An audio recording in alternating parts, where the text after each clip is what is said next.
Le jour de la Pentecôte étant arrivé, ils se trouvaient tous ensemble dans un même lieu, quand tout à coup vint du ciel un bruit tel que celui d'un violent coup de vent qui remplit toute la maison où ils se tenaient. Ils virent apparaître des langues qu'on eût dites de feu.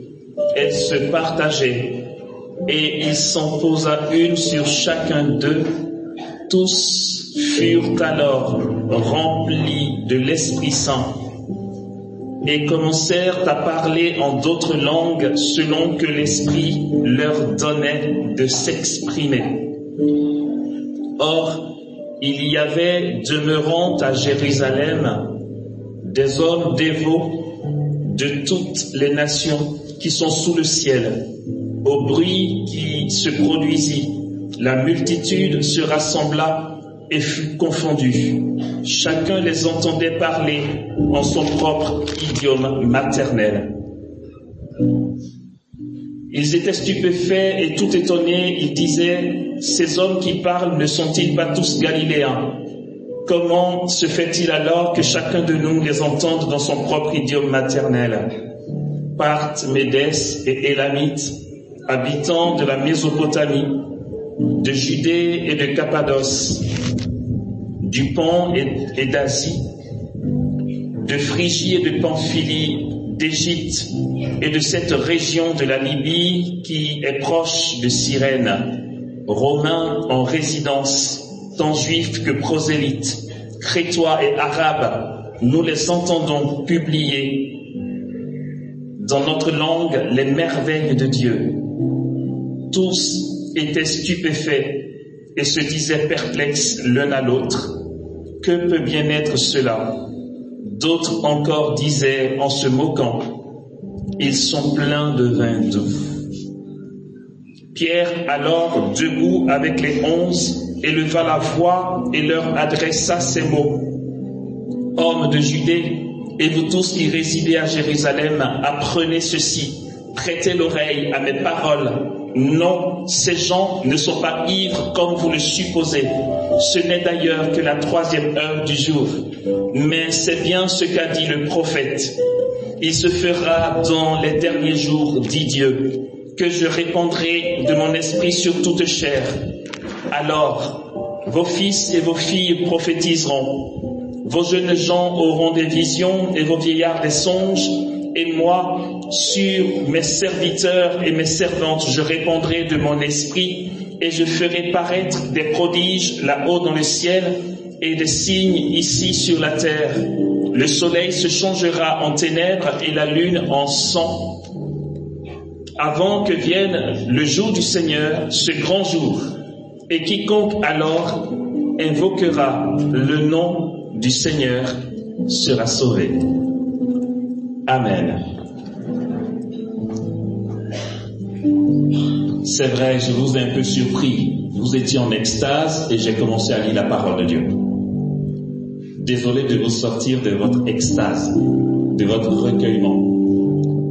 Ce que nous dit l'évangéliste Luc ici, ce qu'il nous rapporte de l'événement des Actes des Apôtres, cette célébration que l'Église célèbre toutes les années, après que soient finis les jours de la Passion, et où l'Église nous invite à suivre maintenant les pas du ressuscité. Nous avons 40 jours avant que le Christ soit enlevé à la droite du Père au moment de l'Ascension, et 10 jours plus tard, il manifeste la promesse faite à ses apôtres, le don du Saint-Esprit, et nous venons de l'entendre ici, selon la plume de l'évangéliste Luc, celui qui a écrit les Actes des Apôtres.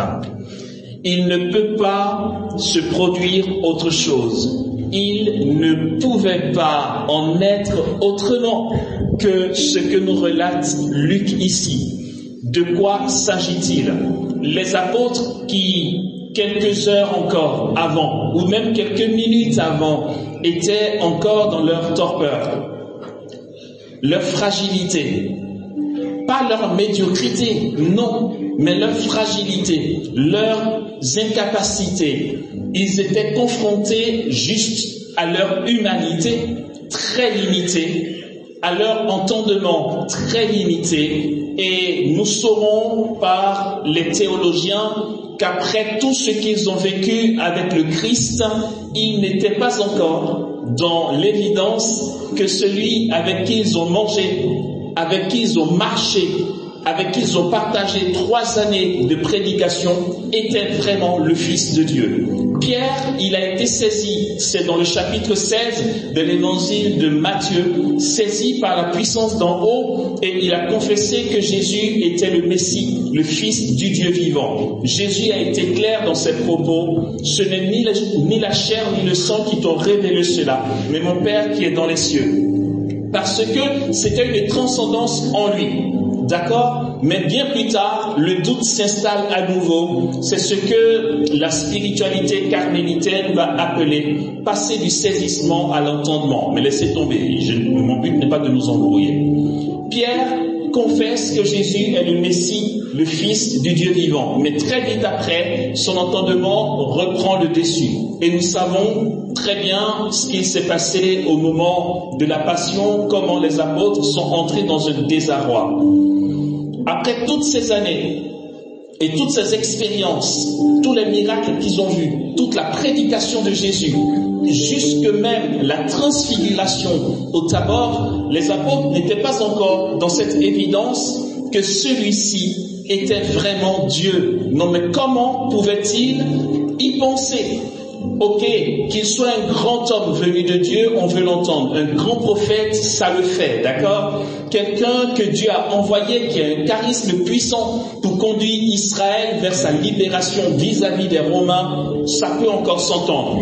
Mais vas-y dire à Pierre, ou à Jacques, ou à Jean, ou à Barthélemy, que celui avec qui tu as mangé et partagé des kilomètres de marche est le Dieu de l'univers, créateur du ciel et de la terre. Non, il n'en était pas là. C'était bien trop grand pour leur entendement. Et la théologie va nous apprendre que c'est seulement dans l'événement de la Pentecôte tel que nous venons de l'entendre que les apôtres sont dans l'évidence que vraiment Jésus est le Dieu de l'univers. Faut y penser. En fait, le Verbe, dans sa nature, dans ses natures, il était une personne en 2 natures, était vraiment Dieu dans toute sa plénitude. Dans cette personne, Jésus de Nazareth habitait corporellement toute la plénitude de la divinité, mais eux ne pouvaient pas l'entendre. Il se trouve que lorsque vient le moment de la promesse du don du Saint-Esprit, et Pierre le dira dans la suite de son discours, et lui, élevé à la droite du Père, il a reçu de Dieu l'Esprit Saint, objet de la promesse, et l'a répandu. C'est là ce que vous voyez et entendez. À ce moment-là, ils sont dans l'évidence et il s'accomplit aussi ce que Jésus leur a dit. Quand il viendra, lui, l'Esprit de vérité, il vous conduira dans la vérité tout entière. Quelle est cette vérité tout entière?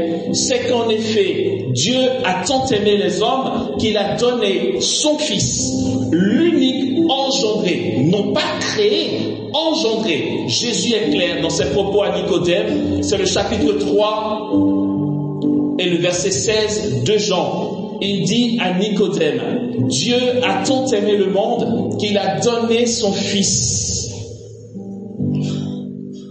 Il ne s'arrête pas là, afin que quiconque croit en lui ne périsse point, mais ait la vie éternelle. Non, il dit, car Dieu, il le dit à Nicodème, qu'il l'entend, mais ne le comprend pas, qu'il ne l'intègre pas. Jésus dit à Nicodème, oui, en effet, Dieu a tant aimé le monde, qu'il a donné son Fils, l'unique, engendré, non pas créé. Si l'on comprend cette expression du Christ, il est juste en train de dire que je suis le créateur du ciel et de la terre. Le Verbe par qui Dieu a tout fait. Comme dit Saint Jean, dans son prologue, au commencement était le Verbe, et le Verbe était avec Dieu, et le Verbe était Dieu. Ça, il a pu l'écrire seulement après la Pentecôte. Il était au commencement avec Dieu, tout a été fait par lui, et sans lui, rien ne fut. Au verset 14 de ce chapitre 1er de l'évangile de Jean, il dit « Et le Verbe s'est fait chair, et il a demeuré parmi nous ». La finale de son prologue est très claire aussi en disant « Dieu, nul ne l'a jamais vu, mais le Fils, l'unique, engendré, lui, nous l'a fait connaître. » Le Verbe n'est pas créé. Le Verbe est engendré. De toute éternité, ouais, c'est le petit virage théologique, d'accord? De toute éternité, de toujours à toujours, il n'y a pas de commencement, il n'y a pas de fin. Le Père n'a pas commencé à engendrer le Fils à un moment de l'éternité. C'est impossible, je redis ça. Vas-y, allez. En fait, c'est fait exprès pour t'embrouiller, pour pas que tu t'endormes, d'accord? Comme dirait l'autre, si tu as compris, c'est que je n'ai pas bien expliqué. Redisons-le nous, de toujours à toujours, il n'y a pas de commencement et il n'y aura pas de fin. C'est l'éternité de Dieu, d'accord? De toujours à toujours, le Père engendre le Verbe, d'accord? Il est engendré continuellement, éternellement. Et il n'y a pas eu un jour où le Père a commencé à l'engendrer, ça a toujours été comme ça.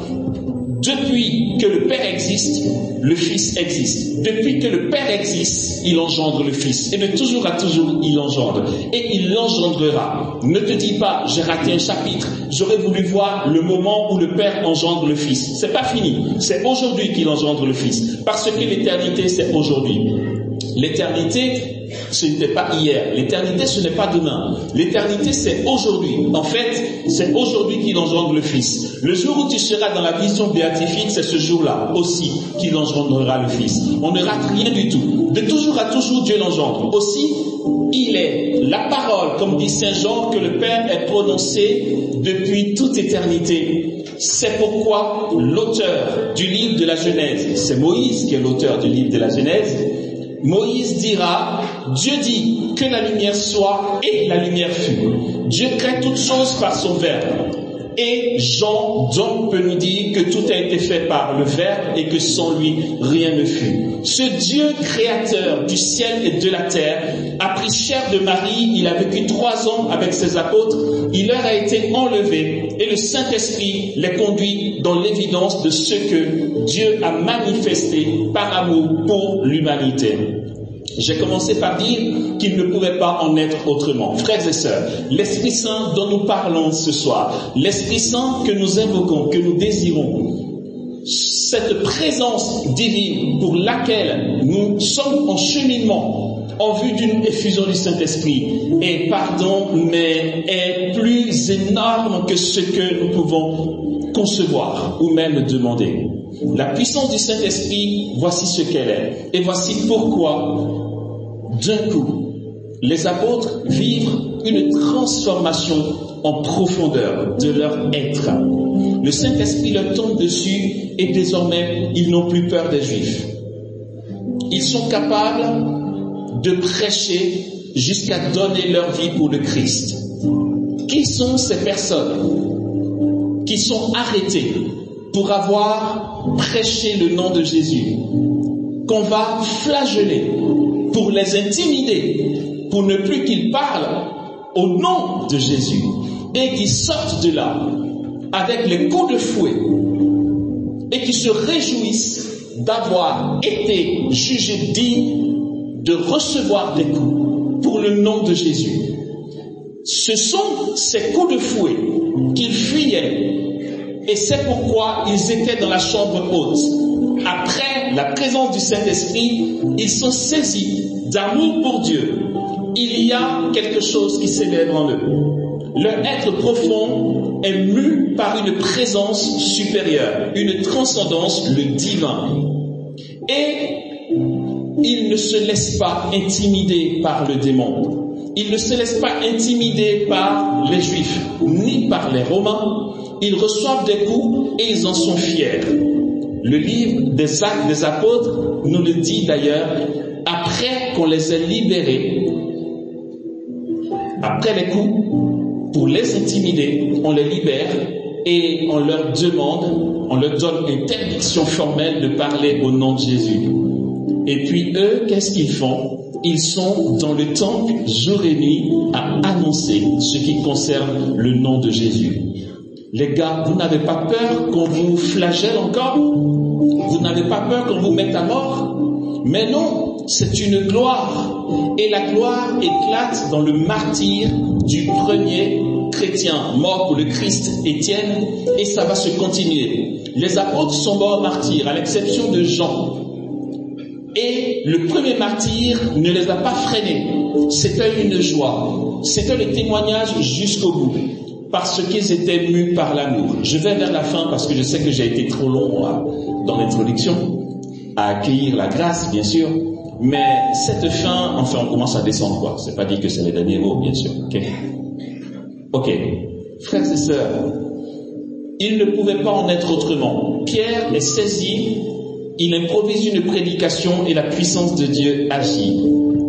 Et cette prédication n'est que le commencement de son témoignage.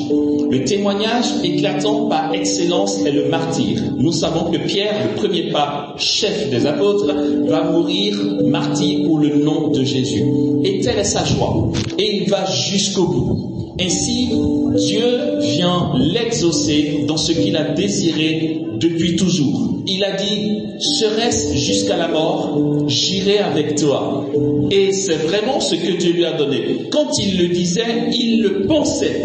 Quand Pierre a dit à Jésus, serait-ce jusqu'à la mort, j'irai avec toi, il était sincère. Mais il n'avait pas la force d'y arriver parce que on sait tous qu'il a trahi, enfin pas trahi, pardon, il a renié son maître. Mais Dieu a vu son désir profond et l'a comblé dans son désir profond, mais ça s'est passé non pas comme il le croyait, mais autrement. Pierre se donne dans le témoignage ultime, suprême, pour le nom de Jésus, dans le martyr. Il y a un événement énorme. Et c'est ce que, frères et sœurs, j'aimerais nous partager ce soir, nous qui nous préparons à recevoir une effusion du Saint-Esprit. Cet événement énorme, c'est l'amour. Ouais, ça fait un peu trop neuneux, Amos. Amour, nous, on veut le feu du Saint-Esprit, tu nous parles d'amour. Il s'agit d'amour. En fait, ce qui est puissant, c'est l'amour. S'il n'y a pas l'amour, il n'y a pas de puissance. Dieu est puissant parce qu'il est amour. Ok? Et il s'agit d'amour. Et c'est de ça qu'il est question ici. L'amour, c'est quoi? Non, mais c'est puissant, frères et sœurs, c'est génial. Regardez. Au cœur de la Trinité, là c'est trop bien. Au cœur de la Trinité, frères et sœurs, il y a une pauvreté. Oups. Non, mais il nous raconte quoi, le gars? Il vient de dire que Dieu est puissant et nous parle de pauvreté. Je redis ça. Au cœur de la Trinité, il y a une pauvreté. Et s'il n'y a pas cette pauvreté, Dieu n'est pas puissant. Ouais, ok, là on ne comprend plus rien, là. J'aime trop. Dieu est puissant parce qu'il est pauvre. Non mais attendez, vous allez voir où on vient. Je vous assure, si on ne comprend pas ça, je vous assure, c'est pas la peine de faire une effusion du Saint-Esprit. Non mais ça vaut vraiment pas le coup. Dieu est puissant parce qu'il est pauvre. Au cœur de la Trinité, il y a une pauvreté. Une pauvreté, non pas passagère, une pauvreté continuelle. Et ça te concerne. Non mais, je nous en supplie, prêtons bien l'oreille à ce qui va être dit ici parce que la suite en dépend. Au cœur de la Trinité, il y a une pauvreté. Une pauvreté continuelle. Une pauvreté non pas seulement continuelle, une pauvreté radicale. C'est quoi la pauvreté? La pauvreté, ce n'est pas la misère. Dieu est pauvre. Dieu est pauvre et ne manque de rien. Dieu ne possède rien, mais ne manque de rien. Vas-y, tu peux me virer d'ici si tu veux. Non, mais c'est tellement craquant, frères et sœurs, c'est tellement beau. Et j'essaye de faire vite pour qu'on comprenne l'essentiel parce qu'on ne pourra pas tout développer à cause du temps. Mais c'est super essentiel. Et la suite de ton effusion du Saint-Esprit, mais vraiment, en dépend énormément. Sinon, laisse tomber. Ok, je continue. Dieu ne possède rien et ne manque de rien. Dieu est puissance infinie et à lui, rien n'est impossible dans l'ordre de l'amour parce qu'il est pauvre. Ok. Je suis sûr que vous allez retenir ce que je dis là parce qu'en fait, vous allez vous dire, il nous parle russe. Comme ça, on va retenir. C'est craquant. Que nous dit ici l'évangéliste Luc dans les Actes des Apôtres? Écoutons bien. Ce chapitre 2 du livre des Actes des Apôtres que nous venons d'entendre, les versets 2 à 3 disent ceci. Écoutons bien. Ils virent apparaître des langues qu'on eût dites de feu. Elles se séparaient. Il s'en posa une sur chacun d'eux. Le verset 3 dit ceci. Tous furent alors remplis du Saint-Esprit et se mirent à parler en d'autres langues selon que l'Esprit leur donnait de s'exprimer. C'est puissant. C'est quoi le rapport? Tout y est. Ok. Les apôtres font l'expérience de la Pentecôte. Tous alors sont remplis du Saint-Esprit, dit Luc. Ils se mettent donc à parler en d'autres langues selon que l'Esprit leur donne de s'exprimer. Il se trouve que, à la suite de cette expérience, Pierre est capable, ce qu'il ne pouvait pas faire dans le temps, Pierre désormais est capable de se rendre au temple, à la prière de 15 heures, et de voir un boiteux qui lui demande l'aumône. Et Pierre qui dit ce qu'il ne pouvait pas faire avant la Pentecôte, qui dit « Regarde-moi bien mon gars. Tu veux des sous? Non, vas-y, regarde-moi bien. J'ai pas d'argent pour toi. » Le gars commence à être découragé. « Wow, pas trop vite. De l'or, je n'en ai pas. De l'argent, je n'en ai pas. » Pierre est rempli de la puissance du Saint-Esprit et dit au boiteux « Mais ce que j'ai, je te le donne. Au nom de Jésus de Nazareth, lève-toi et marche. » Il se lève, il marche. C'est un passage que nous connaissons. Tout est lié. Pourquoi? Parce que Pierre est désormais mu par ce qu'il y a de plus pauvre au cœur de la Trinité. Mais il nous conduit où le mec? À mort, s'arrête. Je continue. Non, c'est génial. Pierre est rempli de ce qu'il y a de radicalement pauvre au cœur de la Trinité, au point que désormais, il se découvre une puissance capable de faire marcher un boiteux.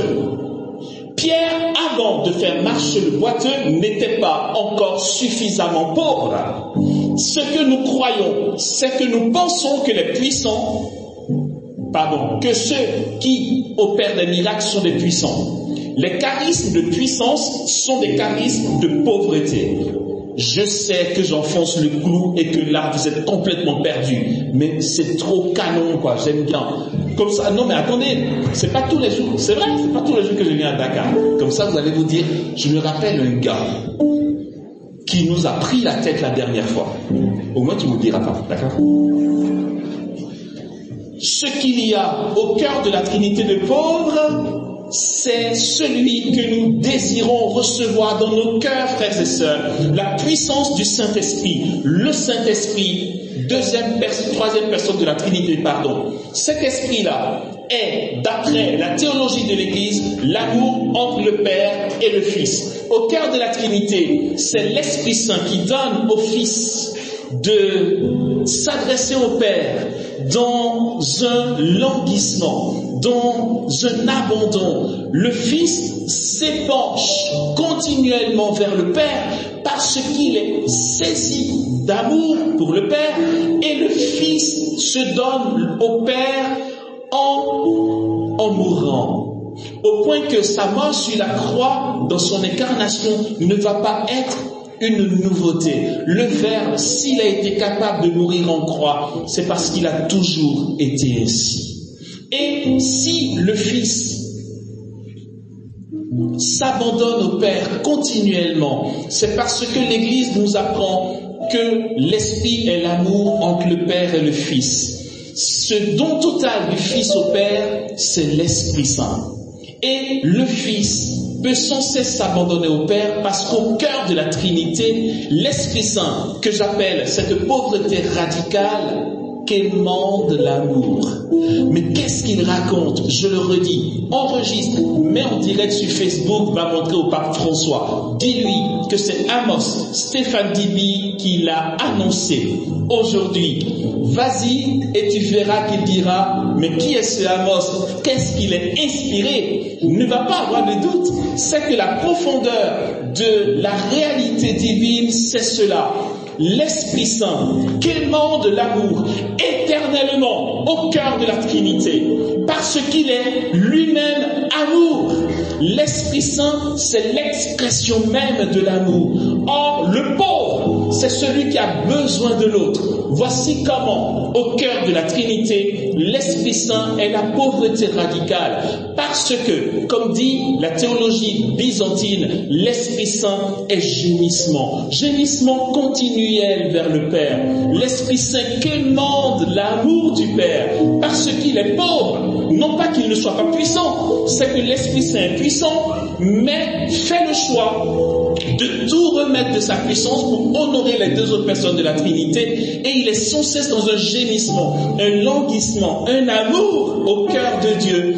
Il aime tant les deux autres personnes de la Trinité que sans cesse il languit vers elle, sans cesse il gémit vers elle. Or toi, ce soir, ici, tu es là, te disant, je vais recevoir une effusion du Saint-Esprit, j'espère vraiment que la puissance de Dieu va agir par moi. Je le redis, Dieu est puissant parce qu'il est pauvre. Si tu veux voir la puissance de Dieu se manifester par toi, alors laisse la pauvreté divine s'exprimer par toi. Laisse celui qui gémit au cœur de la Trinité gémir par toi. L'apôtre Paul ne dit-il pas, dans sa lettre aux Romains, c'est le chapitre 8, le verset 26, il dit, ne sachons que dire pour prier comme il faut. L'Esprit Saint vient au secours de notre faiblesse et nous donne de crier vers Dieu en des gémissements ineffables.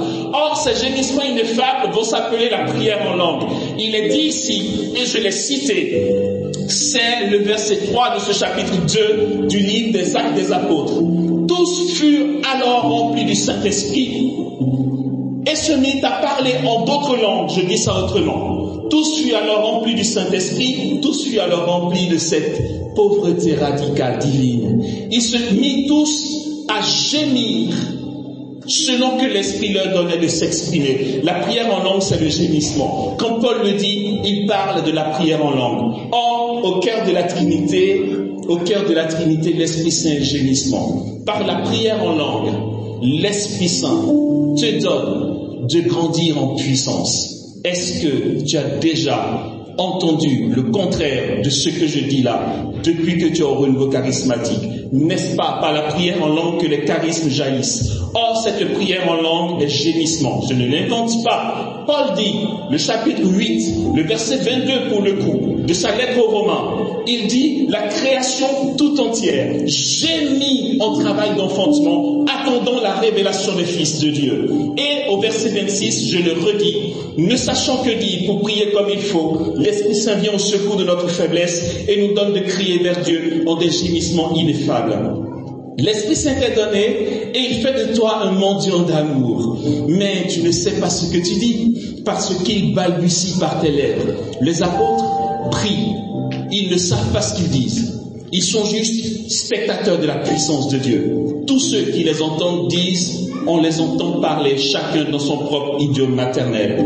La pauvreté radicale de Dieu s'exprime par des gémissements. Et le peuple est témoin de puissance divine qui se manifeste. Plus tu es pauvre, plus c'est puissant. Dieu est puissant parce qu'il est pauvre. Or, il est question de ça ici. Je finis sur ceci maintenant, frères et sœurs. C'est quoi l'effusion du Saint-Esprit?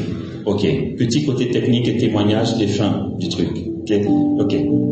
C'est quoi? Non mais sérieusement, c'est quoi? l'effusion du Saint-Esprit. Tu vois, en fait, j'aurais dit peut-être même laisse tomber, tu vois, parce que l'effusion de l'Esprit Saint, ce n'est pas un sacrement. Mais justement, parce que ce n'est pas un sacrement, tu ne peux pas vouloir recevoir l'effusion du Saint-Esprit comme un diplôme ou encore comme quelque chose. C'est bon, c'est fait. J'ai été effusé, c'est ce qu'on entend de nouveau. Ah, j'ai déjà fait le cheminement de cette semaine, j'ai été effusé. Ça ressemble à ceux qui disent, ouais, je suis chrétien, baptisé, confirmé, ça fait 15 ans. En gros, c'est fait, c'est dans la boîte, d'accord? Si un jour il y a une épidémie et qu'on dit ceux qui passent sont ceux qui ont leur carte de diffusé, je montre. Mais vas-y, laisse tomber. Parce qu'en fait, on n'a pas compris grand-chose. L'effusion n'est pas un sacrement. Pourquoi je dis ça? C'est que dans le sacrement, il y a une efficacité en soi. Le baptême est efficace en soi. L'effusion, ce n'est pas un sacrement. L'effusion, c'est quoi? C'est, ah tiens Seigneur, je prends conscience que mon baptême, il est puissant. Je ne m'en suis pas beaucoup occupé. Maintenant, j'ai conscience que mon baptême est si puissant que je vais me mettre en route pour bénéficier de tout ce qu'il comporte. Ok? C'est pourquoi quelqu'un qui fait le pas vers l'effusion et qui n'y est pas de tout son cœur, en fait, ça sert à rien, c'est du gâchis. Voici ce que Dieu veut nous donner de réaliser ce soir.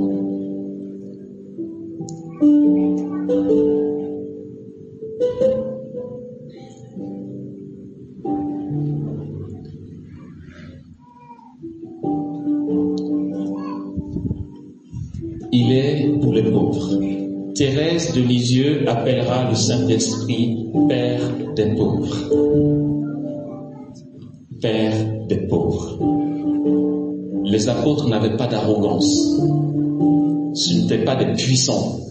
Ils étaient dans la chambre haute, justement vulnérables. L'Esprit Saint est Père des pauvres. Vulnérables et ayant besoin du secours divin. C'est la définition de la pauvreté, avoir besoin de l'autre.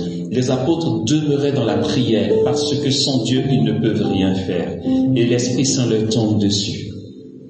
Et ce Père des pauvres leur est donné. Il les investit de puissance. J'aime bien, et Dieu aime bien. Je chéris mes états de vulnérabilité. Je vous assure, je ne sais même pas ce qui est mieux. Qu'est-ce qui est mieux en fait? Les fois où j'ai bien vécu le chemin de croix, le temps de carême, la semaine sainte, j'ai été à tous les offices, j'ai jeûné, je me suis confessé, c'est nickel. Ou les moments où je veux le faire et que je n'y arrive pas. Vous allez comprendre de quoi je parle. Qu'est-ce qui est mieux? Quand j'ai été réglo, mais tellement réglo que celui qui n'a pas pu être réglo est en proie à mes jugements, ou bien les fois où je fais l'expérience de ma pauvreté au point d'être miséricordieux pour l'autre. Qu'est-ce qui est mieux? Ce n'est qu'une question. J'ai pas répondu. Mais c'est que Dieu est attiré par l'état de vulnérabilité, de pauvreté intérieure, de petitesse. Je vais nous parler de mon expérience d'effusion du Saint-Esprit. Et puis après, si ça nous intéresse, que Dieu fasse avec nous. Sinon, on laisse tomber. Mais parce qu'en fait, ça match, tu vois. Ton état de pauvreté, de vulnérabilité et qui est l'Esprit Saint, ça match vraiment. J'avais quoi? J'ai fait ma rencontre explosive avec Jésus, j'avais 17 ans.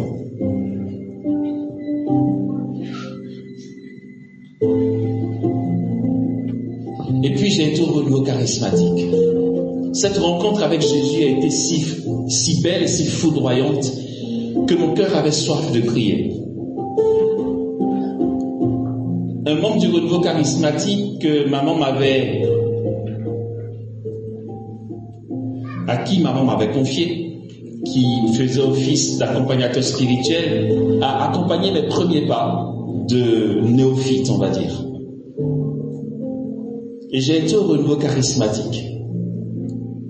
J'arrivais d'une crise d'adolescence de bagarreur, d'accord? Et dans cette crise-là, on était bagarreurs, quoi, tu vois. Et puis, on essayait de faire ça bien, quand même. Je me dis, ça vaut le coup de faire ça bien. Mais ça sert à quoi de faire un truc si c'est pas pour faire ça bien? Donc, avec mes potes, on était bagarreurs et on essayait de faire ça bien.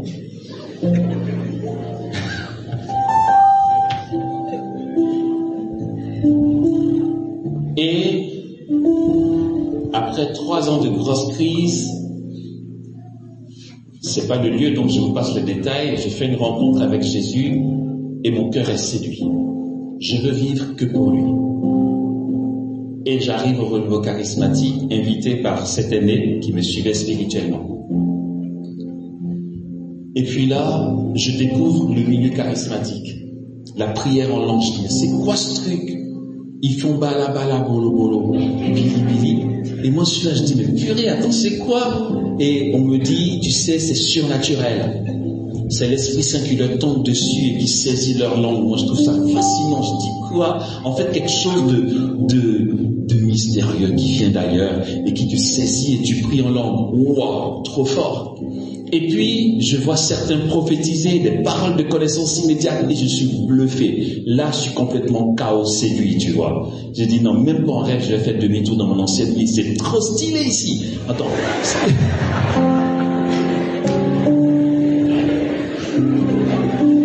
Non mais c'est vrai quoi. Et ce devancier qui me suivait, c'était mon modèle quoi. Au groupe de prière du renouveau charismatique, moi je venais le dimanche, le petit rien, non mais écoute bien ce que je vais dire, hein, c'est super important. Le petit rien, je débarquais, j'étais là derrière, je découvrais tout le monde. J'osais même pas ouvrir la bouche tellement j'étais le dernier des derniers d'arriver, ok.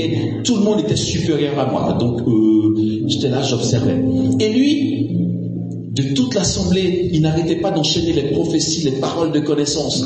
En fait, ça déchirait tellement avec lui qu'à la fin de la prière, alors qu'on avait rendez-vous, je l'attendais encore. Tellement il y avait une file d'attente pour lui parler, quoi. Moi, j'étais là, waouh, c'était trop bien. Le gars, c'est une star et tout. On veut lui parler, il prophétise. Et je lui dis, mais comment tu fais pour entendre la voix de Dieu? Il dit, c'est l'Esprit Saint. Je dis, mais on fait comment? Il dit, ben, invoque-le. Mais comment, quoi, mec? Vas-y, dis-moi. Non, mais attends, c'est trop bien, ça fait envie, tu vois. Et je voulais être super charismatique. Non, mais je rêvais d'être charismatique. J'étais là, je me disais, non, attends, Jean, un jour, quelque chose de super va tomber sur moi et ma langue va faire Non, mais je rêvais de ça. Et puis certains recevaient l'effusion du Saint-Esprit et puis se mettaient en priant en langue, mais pas moi, quoi. Et moi, j'étais là, je dis, est-ce que ça va arriver un jour? Est-ce que Dieu me connaît? Moi aussi, enfin, Jean, je vais avoir un charisme un jour. Ça me paraissait un monde trop inaccessible. Mais j'avais soif. Et puis, s'est présenté l'effusion du Saint-Esprit. Ils ont expliqué comment ça se passe et tout.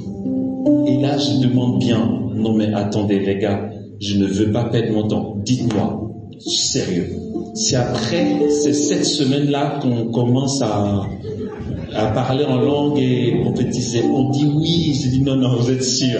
Parce qu'attendez, moi je vais m'y mettre. Non, mais sérieux. Parce que avant, j'étais bagarreur. J'essayais de faire ça bien. Aujourd'hui, on me dit effusion du Saint-Esprit cette semaine, je veux faire ça bien. Donc, soyez sûrs que c'est ça. Si vous me garantissez que après ces 7 semaines, des gens vont me poser les mains et puis ma langue va faire bala bala bala, j'y vais. Genre, je vais prophétiser et tout. J'avais soif de ça et j'observais comment tous ceux qui prient en langue prophétisent, tous les charismatiques font. On dit ils font la louange. Et puis mon devancier il m'a dit moi je fais adoration ou oraison. Et Dieu m'a donné tout ça. Je retenais tout ce que faisaient les super charismatiques, d'accord? Et j'y mettais de ma personnalité. celui que je trouvais super charismatique, mon aîné qui me suivait, qui était la star du coin, il me disait qu'il avait 1h30 d'oraison tous les jours. J'ai dit, tu fais 1h30 d'oraison tous les jours et tu es devenu super charismatique. Il dit oui. J'ai dit, donc moi je vais faire 3 heures. Je vais être sûr. Et donc ce que je fais, je m'inscris pour l'effusion du Saint-Esprit sur ma paroisse.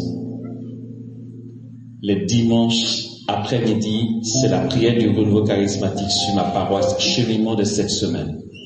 Je veux tellement être sûr que ça va marcher, que lundi, je partais à la cité universitaire, au groupe de prière, pour faire le cheminement de cette semaine aussi.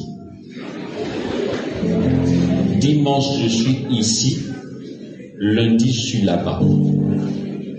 On dit, le thème d'aujourd'hui, c'est Jésus Seigneur, j'écoute lundi. Je vais écouter Jésus Seigneur encore. Tous les thèmes. Parallèlement, 2 cheminements du Saint-Esprit. Je dis Saint-Esprit, peut-être que tu n'as jamais vu de phénomène comme moi depuis que tu existes. C'est moi. Je m'appelle Amos Stéphane Bibi. Moi, j'en veux. Et j'y mettais la Vierge Marie, je faisais le rosaire, je passais des heures à adorer, j'invoquais Dieu, je chantais des chants de louange, tout ça pour que Dieu m'exauce. J'avais soif de lui. Dimanche, j'ai reçu l'effusion du Saint-Esprit sur ma paroisse. Lundi, effusion du Saint-Esprit à la cité universitaire. 2 impositions des mains. Là, si l'Esprit Saint ne veut pas se manifester, alors il a une dent contre moi. Non, mais parce que tous les autres font beaucoup moins que ça. Et ils prophétisent. Saint-Esprit, je ne sais pas quand tu vas déclencher les hostilités dans mon cœur, mais quand le moment viendra, souviens-toi que j'ai fait plus que les autres. Juste ça, d'accord? Et quand lundi j'ai reçu l'effusion du Saint-Esprit à la cité universitaire, je suis rentré chez moi, je n'ai pas dormi la nuit. Je suis resté à invoquer l'Esprit Saint. Je pense qu'il a entendu. Je lui ai dit toute ma soif de lui, toute ma faim, tous les charismes que je rêvais de voir, je lui ai tout dit toute la nuit. Et j'ai continué dans mon temps de prière. C'est pas le cas de tout le monde, hein. Certains reçoivent une imposition des mains et se mettent à prier en langue. Moi, j'ai aspiré à ce charisme pendant 1 an, ça ne venait pas. Non, à un moment, j'ai failli être découragé. Je me suis dit, en fait, laisse tomber, mon gars. Tu vois, tu t'es trop bagarré, Dieu t'en veut un peu quelque part. T'es pas les autres.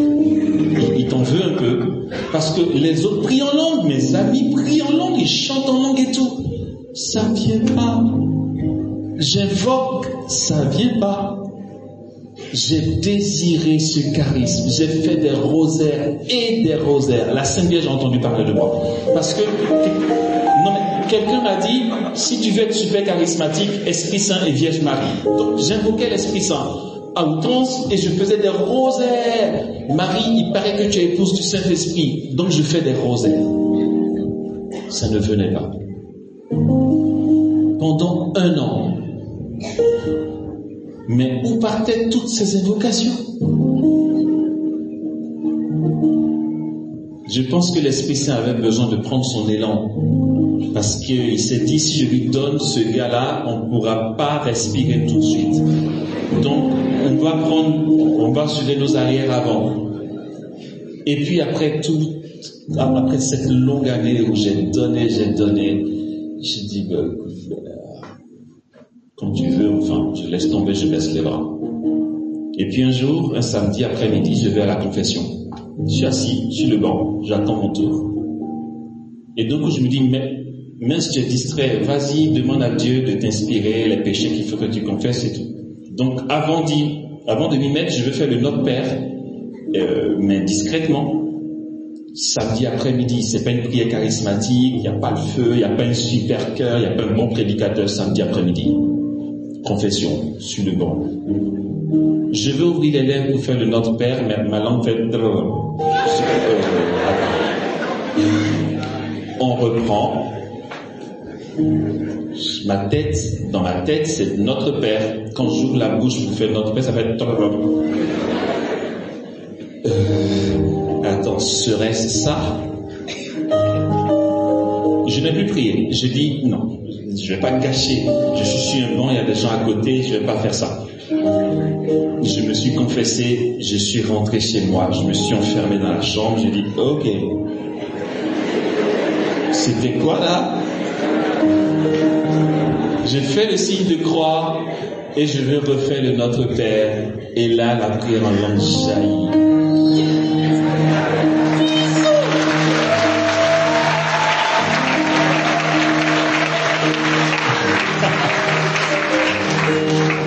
Waouh, non mais je pense qu'il a peut-être un peu regretté, tu vois. Non mais j'ai attendu ce charisme pendant de longs mois. Je l'ai reçu. Tu crois quoi au fait? Que c'est juste, ah maintenant ça y est, je peux dire ma vie. Mais non. Purée. J'ai entendu dire que ce petit charisme est ce qui nous ouvre au plus grand charisme. Alors, comme je voulais être super charismatique, l'Esprit Saint a entendu parler de moi. Vous savez, je suis le dernier de mes frères et sœurs. On était tous chez maman. Aujourd'hui, chacun a son chez lui, d'accord? On était chez maman. Je me mettais au salon à 18 ans. Je m'enferme dans le salon, pas à clé bien sûr. Et j'allume une bougie, j'ouvre ma Bible. Et je me mets à prier en langue. De minuit jusqu'à 6 heures du matin. Je le faisais toutes les semaines.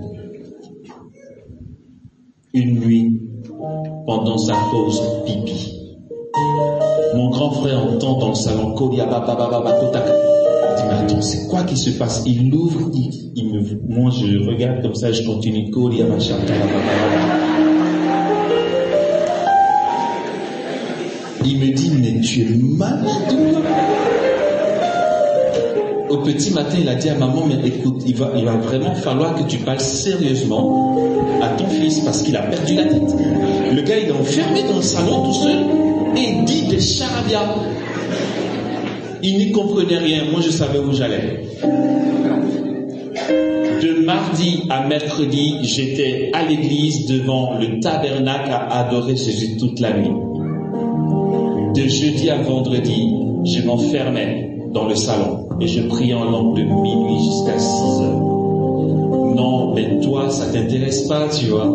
Tu te dis, pourquoi faire autant? Mais vas-y, laisse tomber. Enfin, pour moi, et ça ne tient qu'à moi, c'est qu'en fait, soit tu es prêt à faire ça, soit en fait, tu n'as rien à faire ici. Parce que, en fait, l'Esprit Saint que nous désirons, celui que nous invoquons, que nous voulons recevoir, est folie d'amour.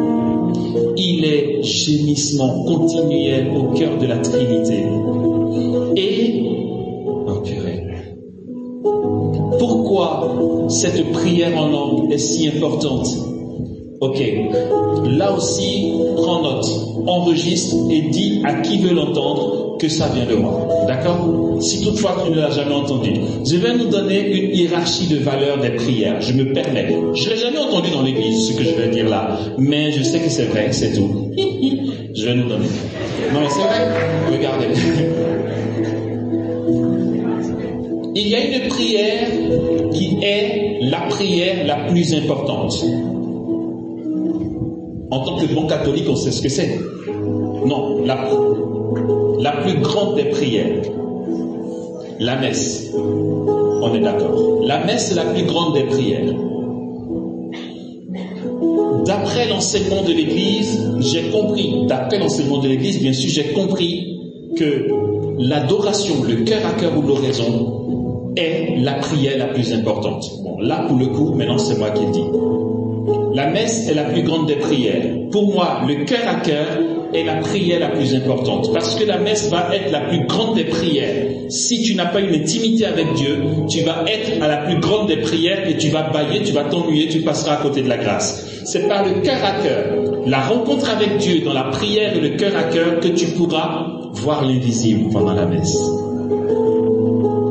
La plus grande des prières, c'est la messe. La plus importante des prières, made in Amos Stéphane Dibi, c'est l'adoration ou l'oraison.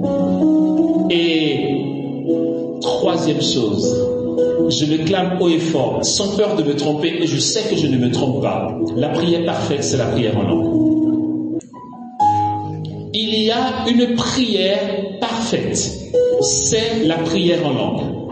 La prière en langue est la prière parfaite. Frères et sœurs, nous sommes ici, groupe de prière du renouveau charismatique, disons-le nous, c'est un enseignement que nous n'entendrons pas ailleurs.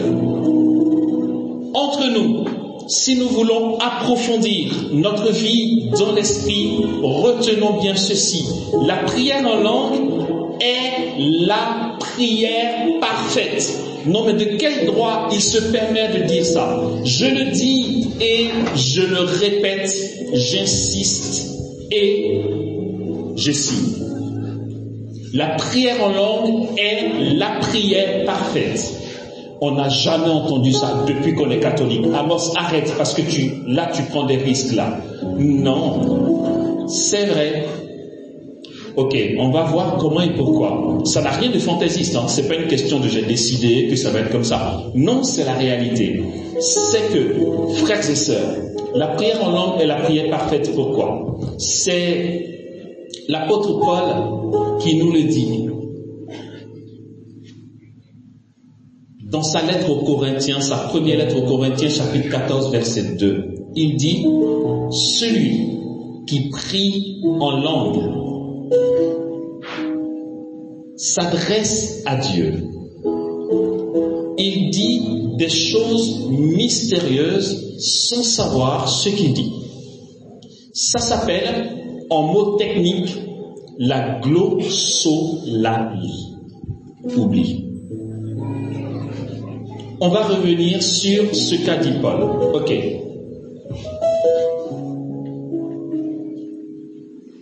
Dit d'une autre manière, la prière en langue, je redis la glossolalie parce qu'il y a la xénoglossie, il y a la prophétie en langue, mais là aussi oublie, d'accord?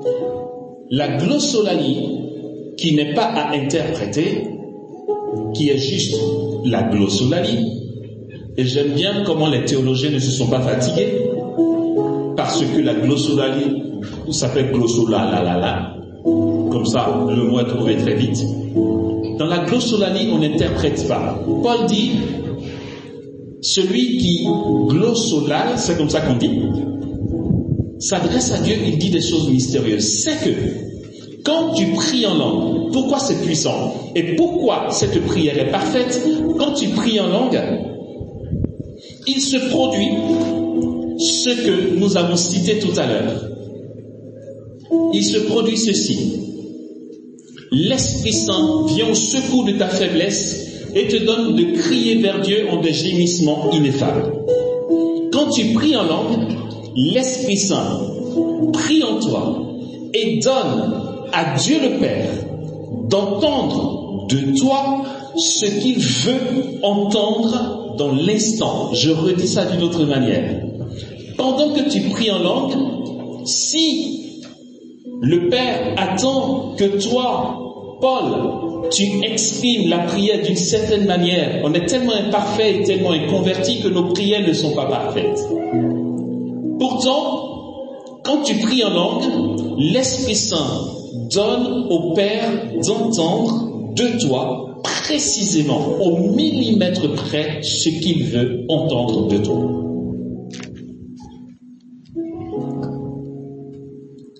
Exemple. Je m'adresse au Père dans le Saint-Esprit.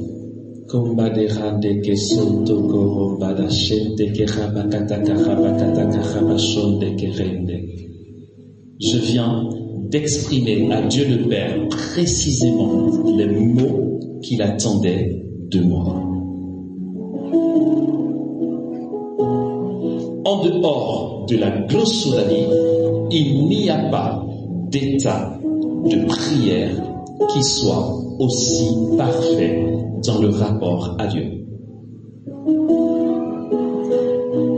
Ok, ça s'appelle, et puis on va arrêter, et puis on va prier et arrêter.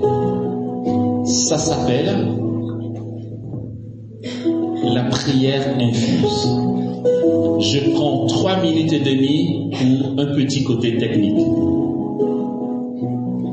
Petit côté technique, 3 minutes et demie, d'accord?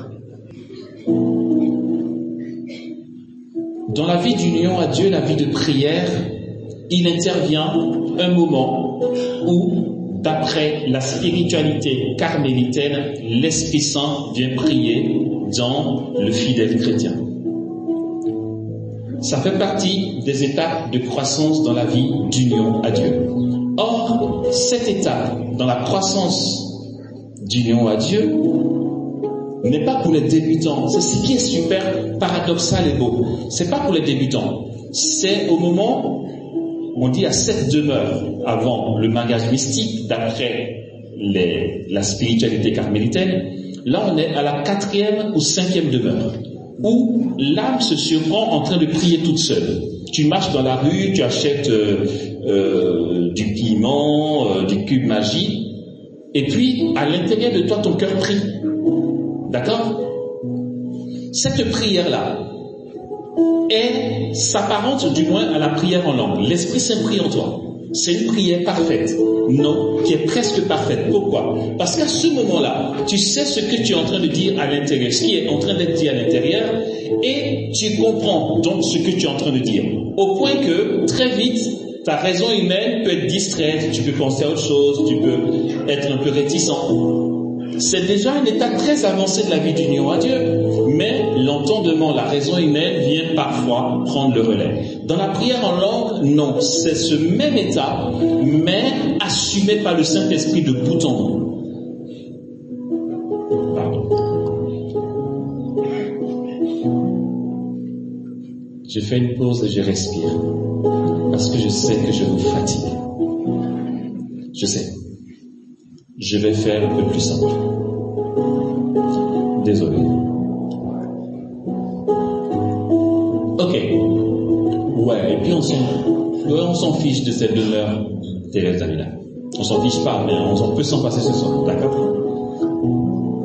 Ok. Voici que je prends conscience de ça, que quand je prie en langue, j'exprime à Dieu le Père exactement ce qu'il veut entendre de moi. Et je prie en langue de minuit à 6h du matin, une fois par semaine. Et puis après, je me suis dit, après conseil, interpellation de ma mère, de mes frères, ça fait 2 nuits dans la semaine où tu veilles, tu vas être fatigué, tu vas à l'école, machin. Oh, laissez-moi prier. Mais bon, d'accord. Mon accompagnateur spirituel me dit, écoute ce que te disent tes parents, parce que c'est vrai, 2 veilles par semaine, c'est chaud. Tu es à l'école d'art, faut que tu aies toute ta concentration. Ça m'arrachait quelque chose, mais j'ai dû éliminer une nuit. En fait, merci à eux de m'avoir interdit de veiller une 2e fois, parce que pourquoi? Je voulais tellement prier en langue que je me suis dit, mais pourquoi je suis obligé d'attendre de minuit à 6h pour prier en langue? J'ai toute la journée pour le faire. Et ainsi, j'ai basculé. Dès que je me réveille le matin, quand je vais à la douche, je me lave, je m'habille, je marche vers l'arrêt de bus, je prie en langue. Dans le bus, je prie en langue. Pendant le cours, je prie en langue, mais très discrètement. Pendant la récréation, je prie en langue jusqu'à ce que je me couche le soir. Je prie en langue. Je le faisais tellement que finalement, quand je parlais avec quelqu'un, le réflexe était pris. Ce que je dis est objectivement vrai, je n'invente pas. J'avais tellement pris l'habitude de prier en langue qu'un jour que j'étais malade, j'avais des céphalées. En lieu et place des gémissements, aïe, aïe, c'est la prière en langue qui me servait de gémissement. Quand j'avais super mal, je faisais je vous assure, sérieusement, parce que j'avais pris le réflexe. Je priais en langue toute la journée. Et puis là, l'aventure a commencé. L'Esprit Saint, je vous assure, il a dû dire à Jésus, on a bien fait de lui donner cette grâce, ce petit, il s'en sert bien. Mais tu vois, peut-être que tu es là à cause de tes amis qui font l'effusion du Saint-Esprit et que c'est comme ça qu'on fait. Mais la grâce de ton baptême comporte un dépôt énorme de bénédictions. De sorte que par l'effusion du Saint-Esprit, tu ne vas faire que déployer l'ouragan de grâce qui est en toi par le baptême. Mais si ce temps de grâce pour toi est un temps passager comme toutes les autres années où tu ne te donnes pas plus que ça, j'ai envie de dire laisse tomber. J'espère en tout cas, dans tout ce bavardage, que parmi nous ici, il y aura juste au moins une personne qui prendra à cœur la grâce de cette effusion du Saint-Esprit et qui mettra tout en œuvre pour déployer la bénédiction qui repose sur sa vie. Quand tu pries en langue, tu réjouis le cœur du Père. L'Esprit Saint te donne de basculer dans la prière telle que le Père veut l'entendre et tu rejoins le langage du Fils envers le Père. Par la prière en langue, l'Esprit Saint te donne de vivre le mouvement qu'il y a au cœur de la Trinité. Il n'y a rien, j'allais dire il n'y a rien de plus puissant, c'est pas vrai, mais des manifestations très puissantes de Dieu, la prière en langue n'est pas en reste. Si tu pries en langue, alors, je te le dis fraternellement, il faut que tu y habilles. Il faut que tu y abuses. Et si ce n'est pas le cas, t'inquiète pas, la grâce est donnée, tu recevras de prier en langue. Quand ça viendra, ne te tais plus. Et j'ai prié en langue jusqu'à ce que toute la journée je priais en langue. Et ce que je vais dire maintenant, tu peux y croire ou pas, c'est pas grave. Dieu sait que je dis la vérité. Allez, je vais parler comme Saint Paul. L'Esprit Saint atteste à mon esprit que c'est la vérité et que je ne mens pas. J'ai prié en langue tellement des heures, j'en ai tellement, manière de parler abusée, que je jouais avec les charismes. Je jouais, enfin c'était fun quoi. Dans le bus, je monte après mes cours. J'ai 18-19 ans. Je suis dans le bus, mais je tombe sur quelqu'un, je sais ce qu'il vit. C'était pratique pour évangéliser, tu vois. Parce que dans le bus, je m'avance vers lui, je dis « Bonjour monsieur ». Bonjour. Je commence par la provocation, tu vois. Je sais que si je prends la formule délicate, il risque de m'écouter. Mais moi, je veux faire ça virulent. Donc, je commence par dire, quand il me dit bonjour, je dis en fait, je veux vous parler de Jésus. Et il se dit, voilà, c'est les témoins de Jéhovah. Il y en a peut-être dans l'assemblée, c'est pas contre vous. Mais si toutefois tu es témoin de Jéhovah, au contraire, c'est tout en votre honneur. Ok? C'est vous qui évangélisez dans la rue.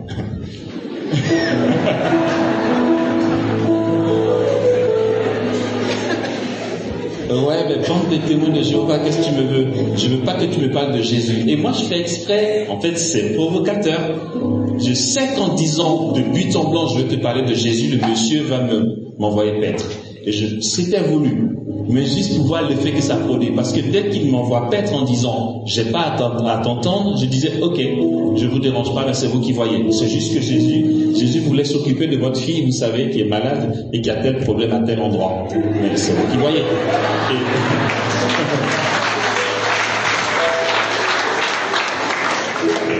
Et là, il disait, attends, pardon, quoi? Vous avez dit quoi? Vous connaissez ma fille? Jésus la connaît. Non, en fait, vous savez, monsieur, j'étais à l'autre bout et Jésus m'a dit, tu vois le monsieur là-bas, il a sa fille de tel âge qui souffre de telle maladie et machin truc, et je veux la guérir. Mais forcément, le gars dit, ah, mais ça m'intéresse. J'ai dit, mais et comment? Mais bien sûr que ça vous intéresse. Et là, j'évangélisais comme ça, mais vraiment, c'était récurrent. Je voyais quelqu'un, je savais ce qu'il vivait. Et les charismes ont commencé à fuser. Et en fait, à un moment, dans mes 4 années au renouveau charismatique, à un moment, je ne sais pas quel charisme d'ordre prophétique ou de révélation je n'ai pas expérimenté. C'est pour ça que je dis t'y crois ou pas. Mais aujourd'hui, et là aussi je le dis en toute objectivité et sans prétention, c'est la prière en langue qui fait ça. Aujourd'hui, donner des paroles de connaissance est une décision. Quand je pars en mission, j'utilise pas beaucoup la parole de connaissance immédiate. C'est pas parce que c'est pas là. Vraiment. C'est une décision. On n'a pas beaucoup de temps, on l'aurait fait. Je veux dire, je me rends présent à la présence de Dieu, je peux donner des paroles de connaissance tout de suite. Je décide quand. Pas que je sois maître de la chose, c'est que la prière en langue te familiarise tellement à la présence de Dieu que de te mettre simplement dans sa présence que la grâce faut. Ok? Et j'ai fait l'expérience, jeune que j'étais au renouveau charismatique, des différents charismes d'ordre prophétique ou de révélation. Prophétie, vision, parole de connaissance immédiate avec ses dérivés, lecture des cœurs, discernement charismatique,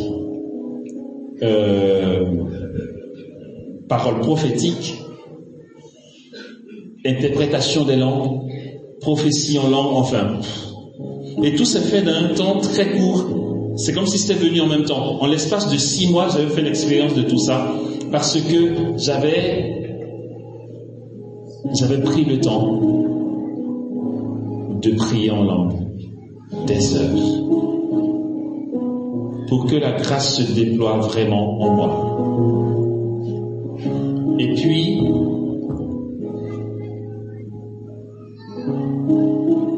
un jour, je m'arrête sur cette histoire vraiment. Le berger de mon groupe de prière, alors que je me découvrais quelques prophéties, j'avais quand même conscience que j'étais parmi les derniers venus et que voilà. Vous savez, au renouveau charismatique, il y a les membres du noyau, il y a les responsables de ministère, il y a le berger, il y a le berger diocésain, et il y a le responsable diocésain de l'intercession, enfin, il y a tout ça, quoi. Moi, j'arrive, ça faisait à peine 2 ans que je collais au Saint-Esprit et que j'avais reçu l'effusion, que je faisais l'expérience de la prophétie et de la lecture des cœurs dans le bus et tout. Mais à peine 2 ans, quoi. Mon gars, qu'est-ce que tu crois? Ceux qui sont là depuis longtemps, forcément, c'est du très haut niveau. Donc je me sentais encore petit. Un jour, mon responsable me dit, écoute, tu nous accompagnes? Je t'associe aux membres du noyau du groupe de prière. On part à la cathédrale parce qu'il y a une veillée d'effusion du Saint-Esprit. Le renouveau charismatique de la cathédrale a fini son cheminement et c'est cette nuit l'effusion. Ils ont besoin de main d'œuvre pour imposer les mains. Je dis, ah bon? Il dit, oui, allez, on t'embarque, viens. Je vais avec eux. Je découvre tout. La première fois que je pars avec eux en mission, on arrive à la cathédrale. Elle est bondée. Il y a des bâches dehors. C'est des groupes de prière qui se réunissent. Il y a le berger national. Ouf. Il y a le berger diocésain. Non, mais il y a tous les puissants, tu vois. Le genre de quoi où tu arrives et on te dit, ah, c'est lui le berger, d'accord, c'est lui. Et le diocésain, c'est celui-là. Ah, et lui, c'est qui le national. Oh là, berger national du renouveau. Mais toi, tu te sens rien, quoi. Enfin, moi, je découvre. L'atmosphère est saturée, il y a du monde. Moi, je suis là, assis à côté de mon berger. Je découvre. Et il y a les gens de l'intercession, enfin, il y a les prédicateurs, il y a les gens, quoi, les gens bien. Et c'était diocésain, et moi j'étais là. Et il y a eu la prédication, il y a eu l'effusion du Saint-Esprit, imposition des mains, ça a duré toute la nuit. Et moi j'ai imposé les mains aussi, j'étais avec mon berger. Il dit pose la main, je pose. Et lui il part. Voilà. On a fini, ça finissait par la messe qui a commencé à 4h45 du matin. La messe suit son cours. je découvre les bonnes gens, tout petit, la pitchoune à côté de mon berger. Et puis, la messe suit son cours, on communie. Après la communion, je vais communier, je viens m'asseoir, je reçois une parole de connaissance immédiate. Je dis, mon gars, il y a des milliers de personnes ici et il y a tous les VIP renouvelés qui sont là. La ferme. Non mais sérieux, la ferme encore. Non mais Jean quoi? Jean, j'ai une parole de connaissance au milieu de tout ça. Il n'y a pas eu de parole de connaissance immédiate. Après la communion, il s'est allé vers la conclusion. Et je me dis, mais qu'est-ce que tu crois, mon gars? Tu te prends pour qui? S'il n'y a pas eu de parole de connaissance, c'est parce qu'ils ont décidé qu'il n'y en aura pas. Tu t'imagines que toi, tu en as reçu et que tous ces VIP renouvelés n'ont eu aucune parole. Ils sont charismatiques depuis des lustres, mon gars. Toi, tu débarques. Donc, ta parole de connaissance, tu te la fermes. Et puis, il vaut mieux se taire que de risquer à te taper la honte devant des milliers de personnes. Tu vas venir, Jean, le Seigneur me met à cœur qu'il y ait une personne dans l'assemblée, truc, machin, chose, bidule. La personne ne viendra pas. Ça va être la honte nationale. Donc, tais-toi. Donc, j'en fais pas cas. Je suis assis. Mais c'est très fort en moi. Ça booste. Et je dis, mais purée, Jésus, tu me veux quoi? C'est pas possible. Je ne veux pas avoir honte ici. Et puis d'ailleurs, forcément, les autres ont aussi reçu des paroles de connaissance immédiate. Ils ont fait le choix de ne pas donner. Mais ça titille. Alors, comme j'ai peur de me tromper, j'ai peur de contrister Jésus en n'obéissant pas, je me suis dit, ok, ce qu'on va faire, c'est que je vais en parler à mon berger. Et je vais faire ce qu'il va me dire. J'étais sûr que mon berger me dirait, d'accord, ok, t'es drôle. Mais au moins s'il le dit, je dirais à Jésus, ben, c'est pas moi. Je me penche vers mon berger et je lui dis, voici ce que j'ai eu à cœur. Et lui me dit, ah bon? Ben, il faut la donner. Comment? Il y a des milliers de gens, la messe est en train de finir. Et puis, la messe, elle est dite par un prêtre, quoi, tu vois. Il y a un prêtre. Il ne faut pas faire des bêtises. Il me dit au moment des annonces, je vais en parler à celle qui fait les annonces, elle va te laisser le micro. Et moi, je ne comprenais pas. Je me suis dit, mais, et les autres qui ont reçu les paroles de connaissance, pourquoi ils ne donnent pas et que c'est moi qui dois donner? Parce que j'étais sûr que les autres en avaient reçu. Au moment des annonces, on me fait signe. J'ai dit, Vierge Marie, même si ce que j'ai reçu n'est pas vrai, fais que ce soit vrai. Invente une personne qui colle avec l'histoire que j'ai vécue. J'en sais rien, mais c'est trop chaud. J'en avais reçu 2 de paroles. On m'appelle devant. Le prêtre est là, les servants de messe, l'assemblée est là. Je suis sur l'estrade. Pichoun, j'ai 18 ans et demi. Je ne sais même pas ce que je fais devant tous ces VIP. On me donne le micro. Celle qui fait les annonces dit, alors notre frère Stéphane a reçu une parole qu'il va nous partager. Tout le monde fait. Et moi je prends le micro. Des 2 paroles que j'ai reçues, je me suis dit, donne la plus probable. Commence par la plus probable pour que ce soit confirmé. Je recevais qu'il y avait une guérison. Ça, je ne sais même pas la peine d'y penser. Guérison, je ne vais pas m'embarquer là-dedans. L'autre parole, c'était une question de conversion. Ça me semble plus probable. Donc, je commence par ça. Je dis, il y a une personne dans l'assemblée, un monsieur, et vous voyez, d'en parler, c'est encore là comme si c'était hier. Je voyais son t-shirt, il avait un t-shirt blanc. Ça, et je dis, mais j'ai pas parlé de son t-shirt. Vaut mieux faire vague pour que ce soit confirmé. Tu es venu, tu n'es pas du renouveau, tu es venu invité par ton épouse. Et pendant la prédication, tu as décidé que désormais, tu vas venir au nouveau, tu vas donner ta vie à Dieu et tout. Je me suis dit, dans les 5000 personnes, il y a au moins une personne qui va dire que c'est elle. Et quand je dis ça, je dis, si tu te reconnais, lève la main. Silence radio. Les gens font ça.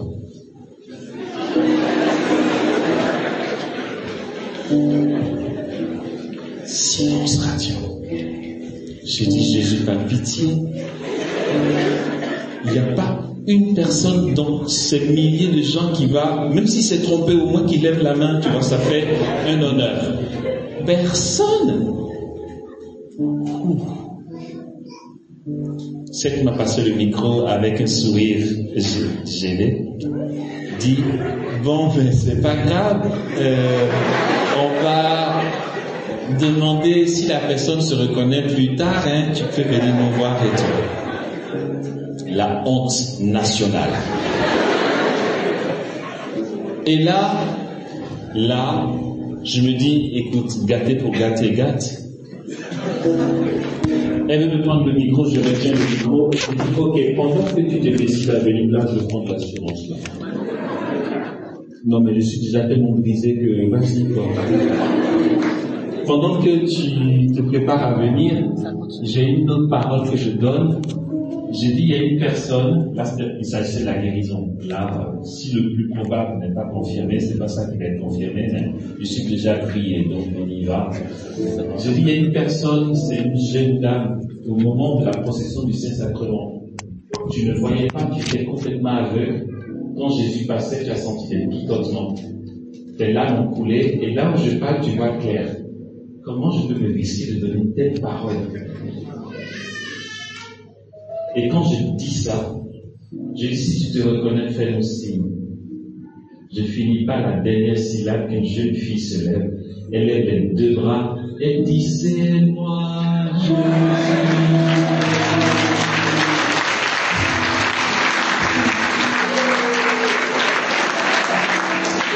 L'assemblée dans le délire. Moi, je me dis, mais donc les autres n'ont vraiment pas reçu les paroles comme ça. Vu comment ils sont enthousiastes et contents, c'est le délire dans l'assemblée. Et elle s'approche devant pour témoigner. Elle vient témoigner qu'en effet, elle était complètement aveugle et que Jésus l'a guérie, elle avait les picotements et tout. L'assemblée acclame, je vous assure. Je suis là, purée, Jésus qui a fait ça, quoi. Trop génial! Non, mais là, quelques secondes plus tôt, j'étais dans mon désarroi humilié. Quelques secondes plus tard, j'étais la star du coin. Et mais là, maintenant, tu prends des ailes, tu vois. Avant de déposer le micro, leur ai dit, frères et sœurs, sachez que Jésus a fait bien d'autres choses.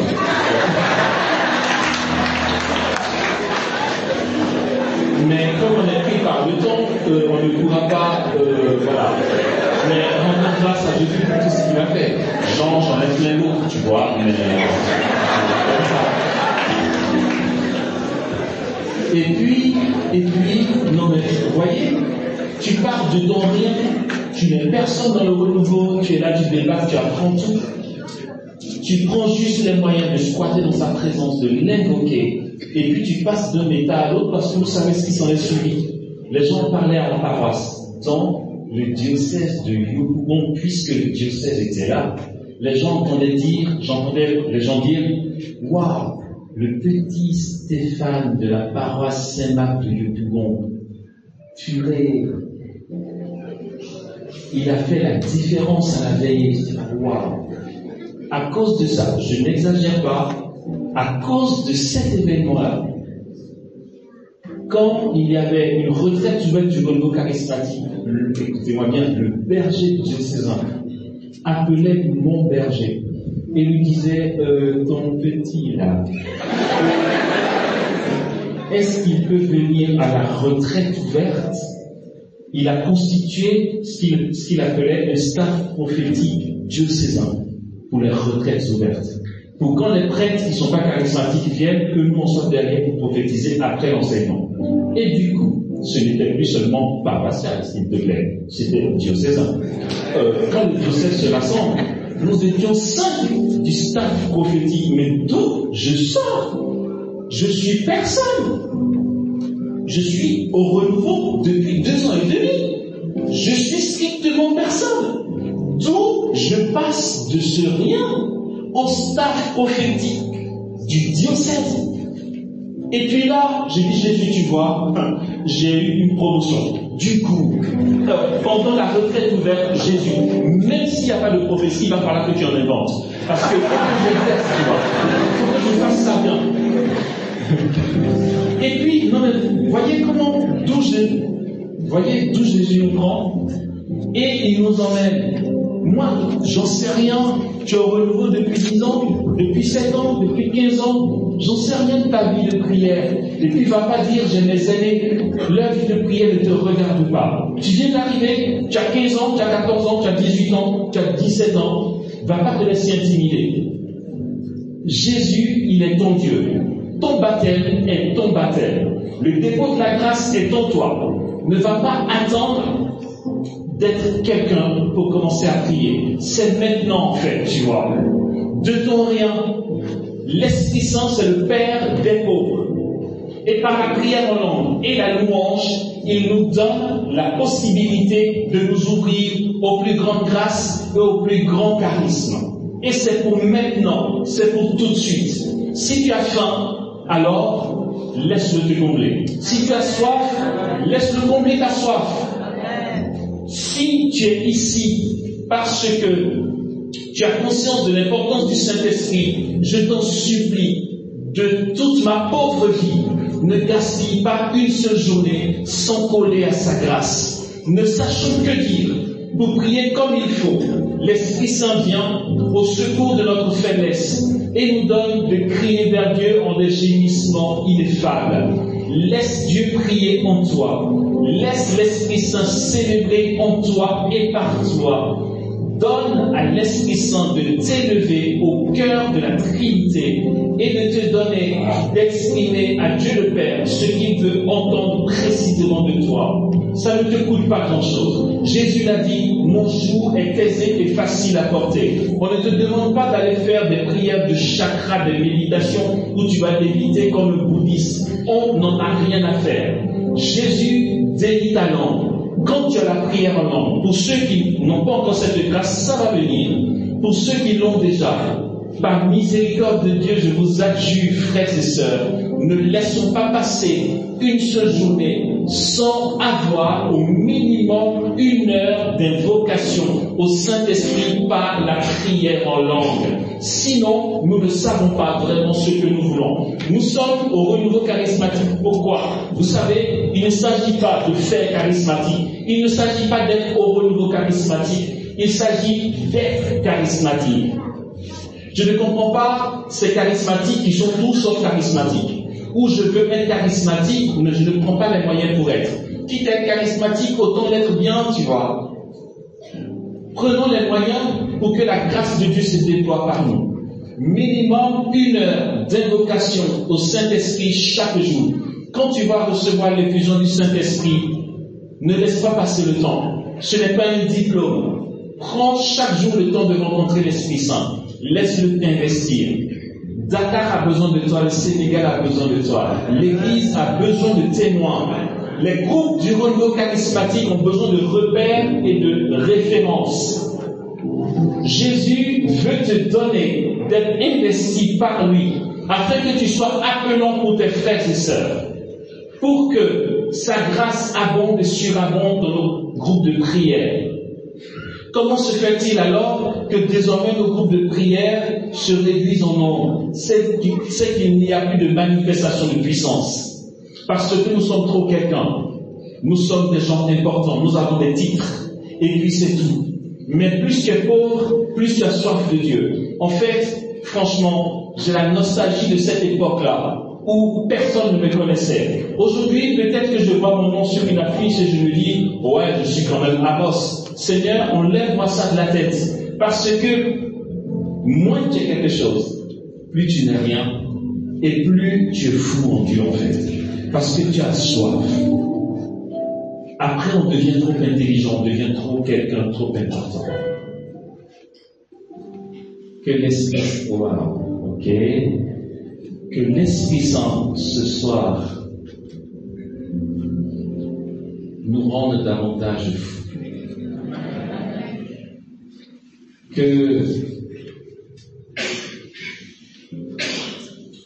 nous fassions par sa grâce preuve de grand zèle pour le royaume des cieux. Et que par nous, il y ait des distributions de dons spirituels. Et que s'opèrent au milieu du peuple de Dieu tous les miracles